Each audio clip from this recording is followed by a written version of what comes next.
जय श्री कृष्णा। स्वागत है आप सभी का हमारे YouTube चैनल पर। प्रिय भक्तजनों, आज हम आपको देव उठनी एकादशी की व्रत कथा सुनाएंगे। प्राचीन काल में एक राजा था। उसके राज्य में प्रजा बहुत सुखी थी। राजा के राज्य में एकादशी को कोई भी अन्न नहीं बेचता था, न ही कोई अन्न ग्रहण करता था। सभी फलाहार करते थे। एक बार भगवान ने राजा की परीक्षा लेनी चाहिए।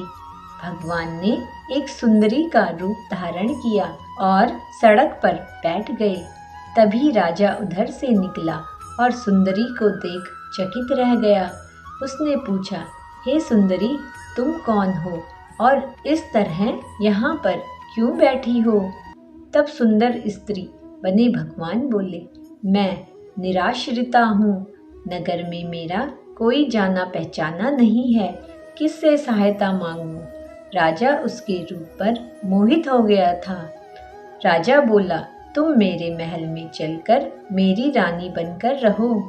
सुंदरी बोली, मैं तुम्हारी बात मानूंगी, पर तुम्हें राज्य का अधिकार मुझे सौंपना होगा। राज्य पर मेरा पूर्ण अधिकार होगा। मैं जो भी बनाऊंगी तुम्हें खाना होगा। राजा उसके रूप पर मोहित था। राजा ने उसकी सभी शर्तें स्वीकार कर ली। अगले दिन एकादशी थी।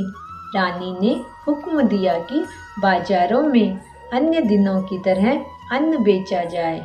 उसने घर में मांस मछली आदि पकवाए तथा परोसकर राजा से खाने के लिए कहा। यह देखकर राजा बोला, रानी, आज एकादशी है, मैं तो केवल फलाहार ही करूँगा। तब रानी ने शर्त की याद दिलाई और बोली, या तो खाना खाओ, नहीं तो मैं बड़े राजकुमार का सिर काट लूँगी। राजा ने अपनी स्थिति बड़ी रानी से कही। तब बड़ी रानी बोली, महाराज, धर्म न छोड़ें, बड़े राजकुमार का सिर दे दें। पुत्र तो फिर मिल जाएगा, पर धर्म नहीं मिलेगा। इसी दौरान बड़ा राजकुमार खेलकर आ गया। माँ की आंखों में आंसू देखकर वह रोने का कारण पूछने लगा, तो माँ ने उसे सारी बात बता दी। तब वह बोला, मैं सिर देने के लिए तैयार हूँ। पिताजी के धर्म की रक्षा होगी, जरूर होगी। राजा दुखी मन से राजकुमार का सिर देने को तैयार हुआ तो रानी के रूप में भगवान विष्णु ने प्रकट होकर असली बात बताई।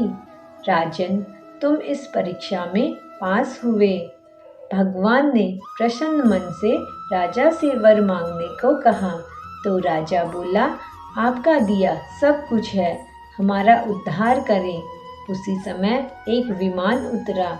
राजा ने अपना राज्य पुत्र को सौंप दिया और विमान में बैठकर परम धाम को चला गया। तो यह थी आज की व्रत कथा।